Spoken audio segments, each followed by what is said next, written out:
ஓடி விளையாடு பாப்பா, நீ ஓய்ந்திருக்கலாகாது பாப்பா. கூடி விளையாடு பாப்பா, ஒரு குழந்தையை வையாதே பாப்பா.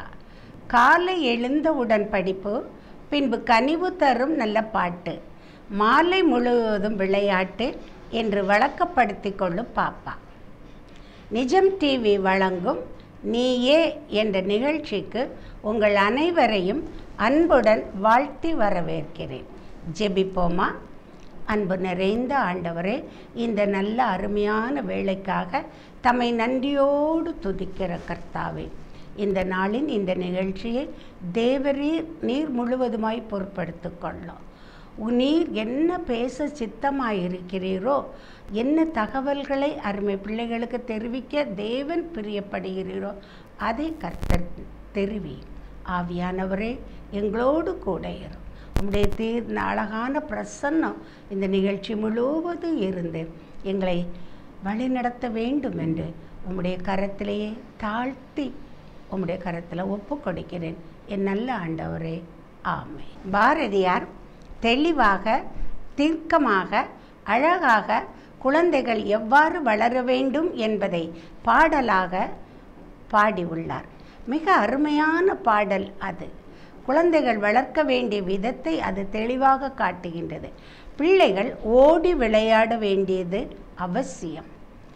கிராமத்தில் வளருகிற பிள்ளைகள் கொடுத்து வைத்தவர்கள். அவர்களுக்கு தெருவில் விளையாட இடம் உண்டு. கூடி விளையாடுவதற்கு அவருக்கு ஏராளம் குழந்தைகள் தெருவில் வருவார்கள். அவர்கள் அழகாக ஓடி பிடித்து விளையாடுவார்கள். ஆனால் சிட்டிஸில் வளருகிற பிள்ளைகள் கொஞ்சம் பாவம்தான். அவங்களுக்கு தெருவில் போய் நின்று விளையாட முடியாது. கூடி விளையாடுவதற்கும் நிறைய பிள்ளைகள் அங்கே சேர மாட்டாங்க. அதனால் அவங்க ஸ்கூலுக்கு போவது, வீட்டில் வந்து ஹோம்ஒர்க் செய்வது, அதுக்கப்புறம் ஏதாவது கேம்ஸ், அதுவும் மொபைலில் தான் விளையாடுவாங்க. அவங்களுக்கு ஓடி ஆடி விளையாட போதுமான இடவசதி அங்கே இருக்காது. பார்க்குகளுக்கு எப்போவாவது தான் பெற்றோர் பிள்ளைகளை அழைத்து கொண்டு செல்வார்கள். அதனால் கூடி விளையாட வேண்டியது, ஓடி பிடித்து விளையாட வேண்டியது மிகவும் அவசியம். அதற்குரிய வாய்ப்புகளை பெற்றோர் ஏற்படுத்தி கொடுத்தால் பிள்ளைகள் ஆரோக்கியமாக வளருவார்கள். முந்தின காலங்களில் வீடுகளில் ஏராளம் குழந்தைகள் இருப்பார்கள். 7 குழந்தைகள், 8 குழந்தைகள் என்று இருப்பார்கள். எங்களுடைய வீட்டில் 9 குழந்தைகள். அதனால் ஓடி விளையாடுவதற்கோ கூடி பழகவோ நல்ல வாய்ப்புகள் உண்டு. இப்போது 2 குழந்தைகள் போதும் என்று தீர்மானிக்கிறார்கள். ஒரு குழந்தையே இருப்பது சால சிறந்தது என்பது நிறைய பேருடைய அபிப்பிராயம். குழந்தையின் நெஞ்சில் மதியினம் ஒட்டியிருக்கும். அதை நீக்க வேதம் ஒரு வழி சொல்லுகின்றது. நீதிமொழிகள் 22:15 குழந்தையின் நெஞ்சில் மதியினம் ஒட்டி இருக்கும், அதை தண்டனையின் பிரம்பு அவனை விட்டு அகற்றும் என்று கூறுகின்றது. தண்டிப்பதே தவறு, பிரம்பை கையில் எடுக்கக்கூடாது என்று இப்போதுள்ள இளைய பெற்றோர்கள் நினைக்கிறார்கள். அப்படி இல்லை. குழந்தையின் நெஞ்சில் இருக்கிற மதியினத்தை நீக்குவது தண்டனையின் பிரம்புதான். குழந்தையை தண்டியாமல் விடாதே, அவனை தண்டிப்பதினால் அவன் சாகான் என்று நீதிமொழிகள் 23:13 கூறுகின்றது. குழந்தைகளை தண்டிக்க வேண்டும். அவர்களுக்கு நல்லது எது, கெட்டது எது, தீயது எது, சிறப்பானது எது என்று தெரியாது. அதனால் வீட்டில் ஒரு சிறிய பிரம்பு வைத்திருங்கள். அதை வைத்து அவன் முட்டுக்கு கீழே நீங்கள் அடி கொடுங்கள். ஒரு அடி கொடுத்தால் கூட போதுமானது. அப்போது அவன் தான் செய்கிற காரியம் தவறு என்பதை அவன் அறிந்து கொள்வான். மற்றபடி அவனுக்கு எது தவறு என்பது தெரியாமலே போய்விட வாய்ப்பு இருக்கின்றது. நீதிமொழிகள் 23:4 சொல்லுகிறது, குழந்தையை பிரம்பினால் தண்டிங்கள், அப்போது அவனுடைய ஆத்துமாவை பாதாளத்திற்கு தப்புவிப்பாய் என்று. ஆத்துமா பாதாளத்திற்கு தப்புவிக்க வேண்டியது மிகவும் அவசியம். அதனால் சிறு தண்டனைகள் குழந்தைகளுக்கு கொடுப்பது அவசியம். ஆனால் இப்போது குழந்தைகளை தண்டிக்கவே கூடாது, பிரம்பை கையாளக்கூடாது என்று சொல்லுகிறார்கள். அரசாங்கமும் பள்ளியில் அடிக்கக்கூடாது என்று ஒரு விதி போட்டிருக்கின்றது. அரசாங்க பள்ளிகளில் மாணவர்கள் அந்த ஜீவோவை காப்பி எடுத்து தங்கள் பாக்கெட்டில் எப்போதும் வைத்திருப்பார்கள். நாம் அவர்களை அடிப்பதற்கு சென்றால் உடனே பாக்கெட்டிலிருந்து அந்த ஜீவோ பேப்பரை எடுத்து காட்டி விடுவார்கள். இப்படி இருந்தால் குழந்தைகள் எப்படி சரியான பாதையை கற்றுக்கொள்வார்கள்? அரசாங்கமும் ஒத்துழைக்கவில்லை, வீட்டில் பெற்றோரும் அடிக்கவில்லை என்றால் அவனுக்கு நல்லது எது தீயது என்பதை யார் கற்றுக் கொடுப்பார்கள்? கோழி மிதித்து குஞ்சு சாகாது, அடியாத மாடு பணியாது என்று முதுமொழிகள் கூறுகின்றன. மாட்டுக்கே அடி கொடுத்துத்தான் அதை திருத்த வேண்டியது இருந்தால் அதைவிட எத்தனை மடங்கு நமது குழந்தைகள் முக்கியம். அதனால் குழந்தைகளை அவ்வப்போது அவர்கள் தவறு செய்யும்போது சுட்டி காண்பிக்க வேண்டியது மிகவும் அவசியம். பிள்ளைகள் கேட்பதையெல்லாம் இப்போது வாங்கி கொடுத்து விடுகிறோம். எவ்வளவு விலை கூடிய பொருளாக இருந்தாலும் அதை வாங்கி கொடுப்பதில் அக்கறையாக இருக்கின்றோம். அதனால் அவர்களுக்கு எது தேவை எது தேவையில்லை என்றே தெரியாமல் போய்விடுவதற்கு வாய்ப்பு இருக்கின்றது. கண்ணில் காண்பதையெல்லாம் அவர்கள் விரும்புகிறார்கள், அதை கேட்டு அடம் பிடிக்கிறார்கள். அதனால் சரியான பொருளை தேர்ந்தெடுக்க நாம் அவர்களுக்கு கற்றுக் கொடுக்க வேண்டியது அவசியம். நீதிமொழிகள் 22:6 சொல்லுகிறது, பிள்ளையானவனை நடக்க வேண்டிய வழியிலே நடத்து, அவன் முதிர் வயதிலும் அதை கைவிடாதிருப்பான் என்று. எங்கள் வீட்டில் தினமும் வேதம் வாசிக்க வேண்டும். ஞாயிற்றுக்கிழமைகளில் சங்கீதங்கள் சுருக்க ஜெபங்களை எங்கள் அம்மா படித்து ஒப்புவிக்க சொல்வார்கள். நாங்கள் அப்படி ஒப்புவிக்காவிட்டால் மத்தியான சாப்பாடு கிடையாது. என்ன ஒரு கொடுமையாக நடத்துகிறார்கள் என்று அப்போது நாங்கள் நினைத்திருக்கிறோம். ஆனால் இப்போது தெரிகிறது எவ்வளவு சரியான பாதையில் எங்களை நடத்தி இருந்தார்கள் என்று உணர முடிகிறது. ஈன்ற பொழுதின் பெரிதுவக்கும் தன் மகனை சான்றோன் என கேட்ட தாய் என்று வள்ளுவர் பெருமான் சொல்லுகின்றார். ஈன்ற பொழுது இருப்பதை காட்டிலும் சிறப்பு எதுவாம் அவனை சான்றோன் என்று மற்றவர்கள் கூறுவது. அவையில் உள்ளவர்கள் அருகில் உள்ளவர்கள் யாவரும் சான்றோன் என்று அவனை பற்றி சொல்லுவதுதான் மிகச் சிறப்பானது. அந்த பெயர் நம்முடைய குழந்தை எடுக்க வேண்டும். அதுதான் அவனை பெற்றெடுத்ததனுடைய பயனாகும். சமுதாயத்திற்கு பயனுள்ள பிள்ளையாக, சமுதாயத்தால் போற்றப்படுபவனாக, ஒரு சான்றவனாக, அவையில் முன்னிலையில் நிற்கக்கூடியவனாக அவன் இருக்க வேண்டும். தந்தை மகன் காற்றும் உதவி அவையை முந்தி இருக்க செயல் என்கிறார் வள்ளுவனார். தந்தை ஒரு மகனுக்கு ஆற்றக்கூடிய மிகப்பெரிய சிறப்பு என்னவென்றால் அவையத்தில் சபையில் முன்னால் நிற்க வைப்பது. ஒரு மகன் சபையில் முன்னிலையில் நிற்கிறான், எல்லார் முன்னாலும் நிற்கக்கூடிய அளவுக்கு திறமை வாய்ந்தவனாக இருக்கிறான் என்பது மிகச் சிறப்பு. இதுதான் ஒரு தகப்பன் தன் மகனுக்கு செய்யக்கூடிய கடமை, பெருமை. When wealth is lost, nothing is lost. When health is lost, something is lost. When character is lost, everything is lost என்று கூறுவார்கள். ஒருவனுடைய பொருளாதாரம் பாதிக்கப்பட்டால் அதனால் எந்த குறைவுமே இல்லை. அவனது உடல் நலம் பாதிக்கப்பட்டால் சிறிது பாதிப்பு உண்மைதான்.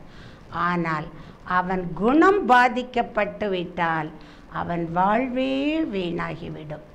அதனால் குணமுள்ளவர்களாக, நல்ல குணாதிசயம் உள்ளவர்களாக குழந்தைகளை நாம் வளர்க்க வேண்டியது அவசியம். குழந்தைகள் நல்ல பண்புள்ளவர்களாக, நல்ல குணாதிசயம் உடையவர்களாக வளர வேண்டும். அதுதான் நாம் வளர்ப்பதில் உள்ள சிறப்பு. இப்போது குழந்தைகளுக்கு சிறு குழந்தையாக இருக்கும்போதே மொபைலை கையில் கொடுத்து விடுகிறார்கள். அந்த மொபைலில் எல்லா கெட்ட காரியங்களும் இருக்கிறது. அவர்கள் எதை பார்க்கிறார்கள், எதை பார்க்கக்கூடாது என்பது கூட அவர்களுக்கு தெரியாது. குழந்தை கையில் மொபைலை கொடுத்து விட்டால் சோறு ஊட்டுவது மிகவும் எளிதாக இருக்கிறதாக தாய் சொல்லுகிறாள். அந்த காலத்தில் நிலாவை காட்டி சோறு ஊட்டுவார்கள். இந்த காலத்தில் நிலா வீட்டுக்குள்ளே வந்து சோறு ஊட்டுகிறது. இப்படி மொபைலையே குழந்தைகள் வைத்து கொண்டே இருந்தால் அவர்கள் எப்படி ஒரு சிறப்பான குழந்தைகளாக வளருவார்கள் என்று நாம் எதிர்பார்க்க முடியும்? பிள்ளைகளை கண்ணும் கருத்துமாக கவனியுங்கள். வளரும் போது, அதிலும் குறிப்பாக வாலிப வயதை அவர்கள் எட்டும்போது அவர்களுடைய பாஸ்வேர்டு என்ன என்று தெரிந்து கொள்ளுங்கள். அவர்கள் எந்த காட்சியை அதிக நேரம் பார்க்கிறார்கள் என்பதை கண்காணிக்க மறந்து விடாதீர்கள். அவர்கள் உங்களுடைய கண்காணிப்பு வளையத்திற்குள் உங்களுடைய குழந்தை வளர வேண்டும். பிள்ளைகளோடு அதிக நேரம் செலவழியுங்கள். குழந்தைகள் வாலிப வயதை எட்டும்போது மிகுந்த கருத்துடன் கண்காணிப்போடு இருக்க வேண்டியது அவசியம். சிறு வயதிலே குட் டச் பேட் டச் என்பதை அவர்களுக்கு கற்றுக் கொடுத்து விட வேண்டும். ஏனென்றால் அது மிகவும் முக்கியமான ஒரு காரியம். எந்த காரியமும் அம்மாவுக்கு தெரியாமல் செய்யக்கூடாது என்பது பாலபாடமாக இருக்க வேண்டும். உங்களுக்கு தெரியாமல் எந்த காரியத்தையும் உங்கள் பெண் குழந்தை செய்யக்கூடாது. குறிப்பாக ஃப்ரெண்ட்ஸ் செலக்ட் பண்ணும்போது மிகுந்த ஜாக்கிரதையாக இருங்கள். ஃப்ரெண்ட்ஸ் பிள்ளைகளை தவறுதலான வழியில் நடத்தி விடுவதற்கு இந்த காலத்தில் அதிக வழிகள் உள்ளது. அதனால் ஃப்ரெண்ட்ஸ் செலக்ட் பண்ணும்போது நீங்கள் அருகிலிருந்தே கவனித்து அதற்கென்று முயற்சி எடுங்கள். குழந்தைகள் பருவமடையும் போது அதை கண்டு, அந்த இயற்கை நிகழ்வுகள் கண்டு அந்த குழந்தைகள் பயப்படக்கூடாது. அவர்களுக்கு அதன் விவரங்களை தெளிவாக எடுத்து சொல்லுங்கள். கலக்கமடையாதபடி, எதையும் மறைக்காதபடி நீங்கள் கருத்தாக அந்த காரியத்தில் இருக்க வேண்டியது. எனக்காக வளர்த்திடு என்றுதான் ஆண்டவர் நம்மிடம் இந்த குழந்தையை தந்திருக்கிறார். அதனால் ஒரு நாள் இந்த குழந்தை கர்த்தரிடம் ஒப்படைக்கப்பட வேண்டிய குழந்தை என்பதை மனதில் வைத்து கொள்ளுங்கள். பிள்ளைகளுக்காக உபவாசித்து ஜெபிக்க மறக்க வேண்டாம். உங்களது ஜெபம்தான் அவர்களது பாதுகாப்பு வளையம்.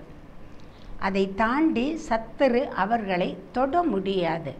அதனால் உபவாசித்து குழந்தைக்காக ஜெபியுங்கள். குழந்தைகள் சிநேகிதர்களுக்காக தங்களை மாற்றிக்கொள்ளக்கூடாது. அவர்களாகவே தான் இருக்க வேண்டும் என்பதையும் அவர்களுக்கு கற்றுக் கொடுங்கள். மற்றவர்களுக்காக தங்கள் வீட்டில் அவர்கள் வளர்ந்த விதத்தை மாற்றிக்கொள்ளவே கூடாது. அந்நிய நுகத்தில் ஒரு நாளும் இணைக்கப்படக்கூடாது. அதையும் அவர்கள் அறிந்திருக்க வேண்டும். கற்புள்ள கன்னிகைகளாக கர்த்தருக்கு தங்களை அவர்கள் ஒப்புவிக்க வேண்டும் என்பதை வாலிப வயதில் மிக தெளிவாக அவர்களுக்கு அறிவித்து செல்லுங்கள். அதற்காக உபவாசித்து ஜெபியுங்கள். பெண் குழந்தைகள் சோம்பேறிகளாக இருப்பதற்கு விடாதீர்கள். Idle hand is the workshop of devil. ஐடிலாக இருந்தோமேயானால் சத்துரு நமது சிந்தனைகளை ஆக்கிரமித்து கொள்ளுவான். எப்பொழுதும் சுறுசுறுப்புள்ளவர்களாக ஏதாவது ஒரு வேலை செய்து கொண்டிருந்தால் சத்துரு நமது சிந்தனைகளை ஆக்கிரமிக்கவே அவனால் முடியாது. அதனால் வீட்டு வேலைகள் செய்ய, சமையல் செய்வதற்கு, வீட்டை சுத்தமாக வைத்து கொள்வதற்கு குழந்தைகளுக்கு அறிவுறுத்த வேண்டும். எப்படி ஆனாலும் அவர்கள் அடுத்த வீட்டிற்கு போக வேண்டியவர்கள் என்பதையும் அவர்களுக்கு தெளிவுபடுத்துங்கள். அதனால் நீங்களுமே அவள் அடுத்த வீட்டிற்கு போக வேண்டியவள், அதனால் அவளை அதற்கு நான் தயார்படுத்த வேண்டும் என்ற எண்ணத்துடனே குழந்தையை வளருங்கள். ஓய்வு நேரத்தை வீணாக கழிக்காதீர்கள். டால் மேக்கிங், டாட்டிங், குரோஷே, நிட்டிங், இப்படி ஏதாவது ஒரு தொழில் செய்து கொண்டிருங்கள். அது பயனுள்ளதாக இருக்கும். வீணாக நேரத்தை செலவழிக்க பழகிவிட்டால் அதிலிருந்து நல்ல சுறுசுறுப்பாக மாறுவது கடினம். மொபைலை எப்போதும் கையில் வைத்து கொண்டிருக்காதீர்கள்.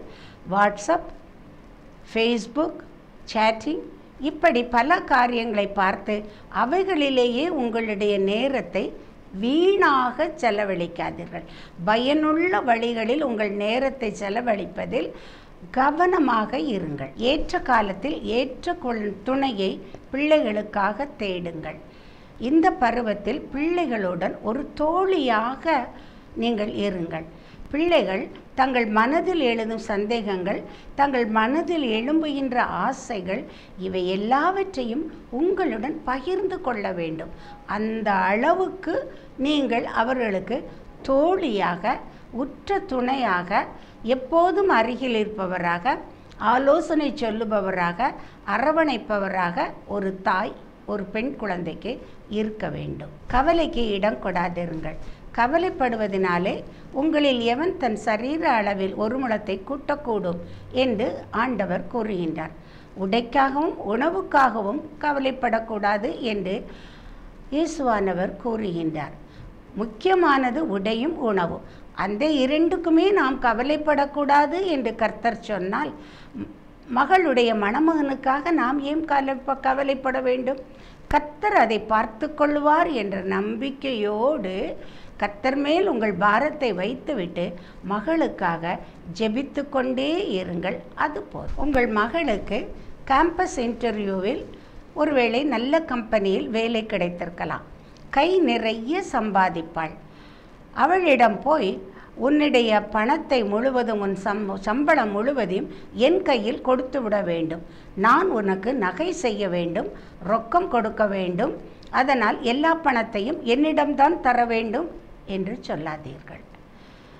21 அல்லது 22 வயதில் அவர்கள் வேலைக்கு போனால் அவர்கள் ஒரு 5 வருஷமாவது அவர்கள் வேலை பார்க்க இயலும்.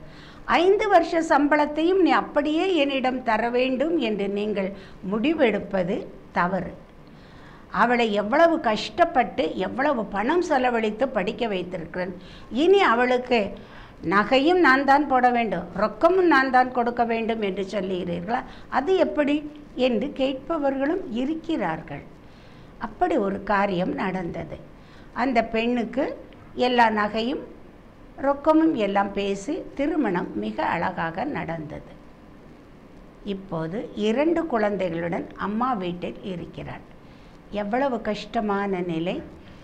இப்படி ஏற்பட்ட நிலை நம்முடைய குழந்தைக்கு ஏற்பட வேண்டுமா? அதனால் குழந்தைகளிடம் அவர்கள் சம்பாதித்த பணம் அவர்களிடமே இருக்கட்டும் என்று நீங்கள் கொடுத்து விடுவது நல்லது. அது உங்கள் மேல் ஒரு பாசத்தையும், பின்னாளில் நீங்கள் ஒருபோது கஷ்டப்படும் போது அவர்கள் பணங்கள் கூட உங்களுக்கு கொடுத்து உதவ முடியும். இதை நான் நேரில் பார்த்திருக்கிறேன். அதனால்தான் உங்களுக்கு ஒரு ஆலோசனையாக கூறுகின்றேன். குழந்தை பேற்றுக்காக வந்த மகளை 2 மாதம் அல்லது 3 மாதம் வீட்டில் வைத்திருந்தால் போதுமானது. வருடக்கணக்காக அவளை உங்களுடனே வைத்து கொள்ள வேண்டும் என்று ஆசைப்படாதீர்கள். உங்கள் மகளுடன் 2 மணி நேரம் 3 மணி நேரம் மொபைலில் பேசிக்கொண்டிருக்காதீர்கள். இது அவள் கணவனுடைய குடும்பத்தாருக்கு சந்தேகத்தை வரவழைக்கும். அவளுடைய சுகநலன்களை விசாரிக்க ஒரு அரை மணி நேரம் நீங்கள் செலவழித்தால் போதுமானது. அதற்கு மேல் அவசியமில்லை. அவள் குடும்பம் வேறு, உங்கள் குடும்பம் வேறு. எப்பொழுதும் அதை நினைவில் வைத்து கொள்ளுங்கள். உங்கள் வீட்டிற்கு மகள் வரும்போது கணவனோடு தான் வர வேண்டும் என்பதை ஒரு ரூலாகவே வைத்து அவளிடம் சொல்லுங்கள். அவள் அதே போல் வந்துவிட்டு திரும்பி போகும்போது அவள் அதை வரும்போது கூட கணவன் கொண்டு விட்டு போய்விடலாம். பிறகு திரும்ப வந்து அவர் கூட்டி கொண்டு செல்ல வேண்டும். கணவனோடு வருவதும் கணவனோடு வீட்டிற்கு போவதும் தான் சரியானது. அவள் தனியாக தன் இஷ்டத்திற்கு தாய் வீட்டிற்கு வருவதோ தனியாக போய்விடுவதோ அப்படிப்பட்டது நல்ல பழக்கம் அல்ல. குழந்தைகளுக்கு சில ஆலோசனைகள் கூறலாம். அதற்காக அவர்களுடைய வரவு செலவுகளில் மூக்கை நுழைக்காதீர்கள். அவர்களுடைய குடும்பம் வேறு, உங்களுடைய குடும்பம் வேறு. திருமணமான பின்பு என்னுடைய மகள் என்ற ஒரு ஸ்டாண்ட் நீங்கள் எடுக்கக்கூடாது. அவளுக்கு இனி எல்லா உரிமையும் அவளுடைய கணவனுக்குத்தான். அவளுடைய கணவனை பற்றியோ அல்லது மாமனார் மாமியார் நாத்தனார்களை பற்றியோ எந்த மோசமான கமெண்ட்ஸும் நீங்கள் கொடுக்காதீர்கள். ராங் கமெண்ட்ஸ் நீங்கள் கொடுத்தால் அது உங்கள் மகளுடைய வாழ்க்கையையே பாழாக்கிவிடக்கூட வாய்ப்பு உண்டு. அதனால் அவர்களை பற்றி மாமியார் மாமனார் கணவனார் நாத்தனார் யாவரையும் பற்றி பெருமையானவைகளையே பேசுங்கள். குறைகளை நீங்கள் கண்டுபிடித்தால் தயவு செய்து சொல்லாமல் உங்கள் வாயை பிளாஸ்டர் போட்டு சிக்கென்று ஒட்டி வைத்து கொள்ளுங்கள். அதுதான் உங்களுக்கும் நல்லது, உங்கள் மகள் குடும்பத்திற்கும் நல்லது. பேர பிள்ளைகளை இந்த பள்ளிக்கூடத்தில் சேர் அல்லது என்னிடம் விட்டுவிடு என்றெல்லாம் தவறான முடிவு எடுக்காதீர்கள். அது அவர்களுடைய குழந்தை. அவர் கணவனும் மனைவியும் ஆலோசித்து எந்த பள்ளியில் சேர்ப்பது என்பதை அவர்கள் தீர்மானிக்கட்டும். இது உங்கள் வேலையும் அல்ல, உங்கள் பொறுப்பும் அல்ல, தேவையும் இல்லை. அனாவசியமான காரியங்களில் மூக்கை நுழைக்காதீர்கள். இந்த நிலையில் உங்களுக்கு 48 அல்லது 49 வயது ஆகும். ரிட்டையர்மெண்ட் நெருங்குகின்ற காலம். உடலிலும் சோர்வுகள் ஏற்படும். அதனால் ஒரு வேலைக்காரியை வைத்து கொள்வது நல்லது என்று தீர்மானித்தீர்களானால் ஒரு நல்ல வேலைக்காரியை நீங்கள் வைத்து கொள்ளுங்கள். அது உங்களுக்கு பயனுள்ளதாக இருக்கும். உடல் நலத்தில் அதிக கவனம் செலுத்துங்கள். டயபெட்டிஸ் மெதுவாக தலையை நீட்டும். ஹார்ட், இருதயம் நானும் இருக்கிறேன் என்று உங்களை பயம் காட்டிக்கொண்டிருக்கும். முதுகுத்தண்டில் வலி ஏற்படும். பிபி நானும் இங்கே தான் இருக்கிறேன் என்று ஓடி வந்து சொல்லும். இப்படி பல உடல் நல குறைவுகள் ஏற்படுவதற்கு வாய்ப்புள்ள வயது இது. அதனால் எளிய உணவுக்கு மாறுங்கள். உடற்பயிற்சி செய்யுங்கள். எப்படியாவது சாயங்காலத்தில் நடப்பதற்கு சிறிது நேரத்தை ஒதுக்கி கொள்ளுங்கள். நடைப்பயிற்சி அவசியம். ஜெபத்திற்கு அதிக நேரம் செலவழியுங்கள். நிற்கும்போது, எழும்பும்போது, திரும்பும்போது மெதுவாக திரும்புங்கள். திடீரென்று வேகமாக திரும்பினால் இந்த வயதில் சதைப்பிடிப்புகள் ஏற்பட்டுவிடும். அதனால் மிகவும் கவனத்தோடு ஒவ்வொரு அசைவுகளையும் வைத்து கொள்ள வேண்டும். ஓய்வு எடுக்க வேண்டும் என்று தோன்றினால் உடனே ஓய்வு எடுங்கள். வேலைப்பளு வீட்டில் அதிகமாக இருந்தால் ஒரு வேலைக்காரியை வைத்து கொள்ளலாம் என்று முடிவெடுத்தால் வேலைக்காரியை தெரிந்தெடுத்து கொள்ளுங்கள். ஆனால் வேலைக்காரி 50 வயதுக்கு மேற்பட்டவளாக இருப்பது நல்லது. பிரசங்கி கூறுகின்றார், பூமி தாங்க இயலாத 4 கொடுமைகள் உண்டு. அதில் ஒன்று தன் நாச்சியார் பதிலாக இல்லாளாக மாறுகின்ற அடிமை பெண்ணின் நிமித்தமே. இது நிமித்தமாக பூமி மிகவும் வேதனைப்படுவதாக அவர் கூறுகின்றார். அதனால் வேலைக்காரிகளை தேர்ந்தெடுக்கும் போது சரியான வேலைக்காரியை தேர்ந்தெடுங்கள். உங்களுடைய நெருங்கிய சிநேகிதியாக இருக்கலாம். அவர்களுக்கு ஏதோ ஒரு கஷ்டம் வந்துவிட்டதால் உங்கள் வீட்டில் சிறிது நாட்கள் தங்கி இருப்பதற்கும் நீங்கள் அனுமதிக்கலாம். ஆனால் அவர்கள் மாதக்கணக்கில் உங்கள் வீட்டில் சிநேகிதிகளை வைத்து கொள்ளாதீர்கள். அவர்களுக்கு எவ்வளவு உதவி உங்களால் செய்ய முடியுமோ அவ்வளவு உதவியும், பண உதவியாக இருந்தாலும் பொருள் உதவியாக இருந்தாலும் செய்யுங்கள். ஆனால் 3 நாளைக்கு மேல் வைத்து கொள்ளாதீர்கள். எப்படியாவது அவர்களை ஹாஸ்டலில் கொண்டு சேர்த்து விடுங்கள். உங்கள் வீட்டில் வேறு ஒரு பெண் மாதக்கணக்கில் தங்கவே கூடாது. ஏனென்றால் அவர்கள் உங்களை பற்றியும் உங்களுடைய அந்தரங்கங்களை பற்றியும் உங்கள் வீட்டில் உள்ள இரகசியங்களை பற்றியும் வெளியில் போய் சொல்லி உங்கள் பேரை தூற்றி விடுவார்கள். அது உங்களுக்கு மிகுந்த மன உளைச்சலை உண்டாக்கும். இப்படிப்பட்ட காரியங்கள் ஏற்படாமல் முதலாவது சர்வ ஜாக்கிரதையாக இருக்க வேண்டியது அவசியம். இந்த வயதில் இல்வாழ்க்கை கொஞ்சம் சப்பென்று போய்விடும். அதனால் உங்கள் கணவனை பற்றி, அவர்களிடம் காணப்படுகிற சிறு குறைகளை பற்றி உங்கள் பக்கத்தில் இருப்பவர்களோ அண்டை வீட்டாரிடமோ அல்லது வேலை பார்க்கும் இடத்திலேயோ ஆறுதலுக்காக என்று கதை அளக்காதீர்கள். அது உங்களுக்கு ஆறுதலை தராது. ஆறுதலற்ற நிலைமைக்குத்தான் உங்களை தள்ளும். அதனால் கணவனை பற்றி குறைகள் இருந்தால் ஜெபத்தில் ஆண்டவரிடம் சொல்லுங்கள். வேறு யாரிடம் அவருடைய குறைகளை நீங்கள் பகிர்ந்து கொள்ளவே கூடாது. இந்த வயதில் உங்கள் ஆறுதல் இயேசுவாக இருக்கட்டும். உங்கள் கணவனாரை பற்றி நினைக்கும் போது மற்றவர்கள் கூறுவதை அறிந்து கொண்டு நமக்கு இப்படிப்பட்ட கணவர் கிடைக்கவில்லையே என்று ஏங்காதீர்கள். உங்களுக்கு ஏற்ற கணவனை தான் கர்த்தர் தெரிந்தெடுத்து தந்திருக்கிறார். அதில் நீங்கள் திருப்தியாக இருப்பதற்கு பழகுங்கள். மற்றவர்களை பார்த்து ஏக்கம் அடையக்கூடாது. அதாவது ஒரு மனிதன் முழுவதும் நல்லவனாக இருந்தால் அவன் தெய்வமாகிறான். மனிதன் முழுவதும் கெட்டவனாக இருந்தால் பிசாசாகி விடுகிறான். பாதி நல்லவனும் பாதி கெட்டவனுமாக இருப்பவன் தான் மனிதன். அப்படியானால் எல்லாரிடம் நல்ல குணங்களும் உண்டு, கெட்ட குணங்களும் உண்டு. அதனால் உங்கள் கணவரிடமோ பிள்ளைகளிடமோ காணப்படுகிற குறைகளை பெரியதாக எடுத்து புலம்பாதீர்கள். தயவு செய்து அப்படி செய்யாதீர்கள். நீங்கள் சொல்ல வேண்டிய இடம் இயேசு ஒருவர் மாத்திரமே. அவரே சரியான ஆலோசனை கூறுவார், சரியான விதத்தில் நம்மை தேற்றுவார், ஆற்றுவார், சந்தோஷப்படுத்துவார். வேறு யாரிடமும் உங்கள் கவலைகளை, பாரங்களை, வீட்டில் உள்ள குறைகளை சொல்லாதீர்கள். உங்கள் தோழிகள் உங்களிடம் பகிர்ந்து கொள்வதையெல்லாம் அப்படியே உண்மை என்று நம்பாதீர்கள். அதில் பாதிக்கு மேல் பொய்யாகத்தான் இருக்கும், அல்லது அதீத கற்பனையாக இருக்கலாம். அதையெல்லாம் உண்மை என்று நம்பி உங்கள் வாழ்வை நீங்கள் வீணடித்து கொள்ளாதீர்கள். இந்த வயதிலேயே பார்க்க வேண்டிய இடங்களை எல்லாம் பார்த்து விடுங்கள். இயற்கை காட்சிகளை, சுற்றுலா தலங்களுக்கு இப்போதே நீங்கள் குடும்பமாக சென்று விடுங்கள். இன்னும் 10 வருடம் ஆகிவிட்டால் உடல்நிலை அதற்கு ஒத்துழைக்காது. முதுகுத்தண்டு வலிக்கும், கால் வலிக்கும், இருதயத்தில் வேதனை உண்டாகும்.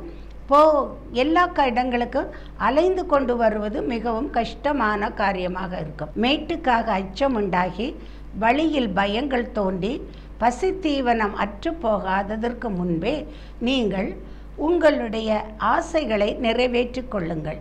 எருசலேமுக்கு போக வேண்டும், புண்ணிய ஸ்தலத்தை பார்க்க வேண்டும், பரிசுத்த ஸ்தலத்திற்கு சென்று வர வேண்டும் என்று ஆசை இருந்தால் போய் சென்று வாருங்கள். அது நான் போகாமல் இருந்து விட்டேனே என்று பின்னாளில் கவலைப்படக்கூடாது. உங்களுடைய மகன் வெளிநாட்டில், அமெரிக்காவிலோ, இங்கிலாந்திலோ, ஜப்பானிலோ எங்கே இருக்கிறார்களோ அங்கு போய் சுற்றி பார்த்து விட்டு வாருங்கள்.